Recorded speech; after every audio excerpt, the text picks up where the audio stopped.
असदुद्दीन ओवैसी की party AIMIM Bihar में 50 सीटों पर चुनाव लड़ेगी। पार्टी ने मंगलवार को 18 सीटों की सूची भी जारी कर दी है। 32 सीटों पर पहले ही पार्टी ने अपने उम्मीदवार जारी कर दिए हैं। बिहार में विधानसभा चुनाव नवंबर में होना है और ओवैसी ने चुनाव को लेकर राजनीति भी शुरू कर दी है। असदुद्दीन ओवैसी को पूरे देश में एक तेज, तर्रार, विवादित और तार्किक बात करने वाला सांसद के रूप में जाना जाता है। ओवैसी की पहचान मुस्लिमों की राजनीति के लिए की जाती है। बिहार विधानसभा चुनाव को देखते हुए उन्होंने इसकी शुरुआत भी कर दी है। एक ट्वीट कर ओवैसी ने कहा, देश भर के जेलों में मुस्लिम पुरुषों को पहले से ही बड़ी संख्या में रखा गया था, लेकिन अब उनकी संख्या और भी बढ़ गई है।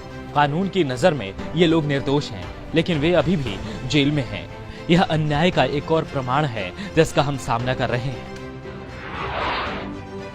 ओवैसी ने एक रिपोर्ट को शेयर करते हुए लिखा कि यह आंकड़ा नेशनल क्राइम रिकॉर्ड्स ब्यूरो का है।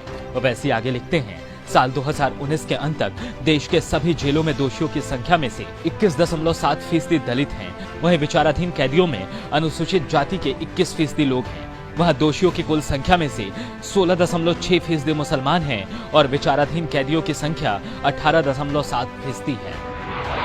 मौजूदा बिहार विधानसभा में ओवैसी की पार्टी के एक विधायक कमरुल हुदा हैं। ओवैसी की नजर बिहार के सीमांचल क्षेत्र पर है।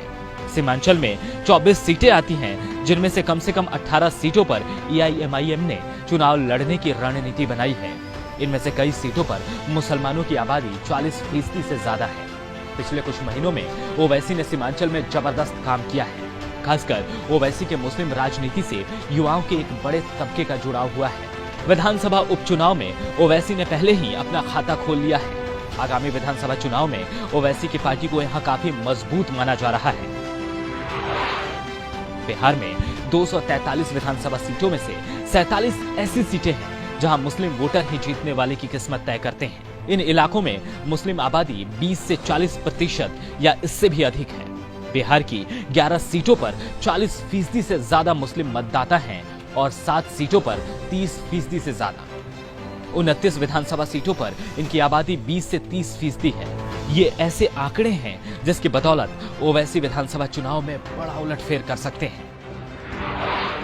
राजनीतिक जानकार मानते हैं कि बिहार की सियासत में एंट्री से सबसे ज्यादा नुकसान तेजस्वी यादव को होने वाला है और इसका सबसे बड़ा फायदा NDA गठबंधन को होगा, खासकर बीजेपी को। ओवैसी के आने से RJD का MY समीकरण दरकता नजर आ रहा है। ओवैसी भले ही अपनी पार्टी के इकलौते सांसद हों, लेकिन मौजूदा वक्त में वो देश के मुसलमानों के बीच आवाज बनकर उभरे हैं। हर मुद्दे पर सरकार को घेरते हैं और मुस्लिमों की बात करते हैं। ओवैसी पढ़े लिखे नेता हैं। उन्हें पता है कब क्या बोलना है और कब चुपचाप रहना है। उनकी राजनीति देखकर लगता है कि वो जानबूझकर ही विवादित बयान देते हैं। ओवैसी की पार्टी बिहार विधानसभा चुनाव में कितनी सीटें जीतेंगी ये कहना मुश्किल है, लेकिन इस चुनाव में उनके असर को कोई भी पार्टी नकार नहीं सकती। नमस्कार, मैं हूं मानक गुप्ता। अगर आपको हमारा ये वीडियो पसंद आया हो तो इसे लाइक और शेयर जरूर करें और हां, हमें सब्सक्राइब और फॉलो करना ना भूलें ताकि आप देश और दुनिया की कोई खबर मिस ना करें। तो जुड़े रहिए हमारे साथ और देखते रहिए न्यूज़ 24।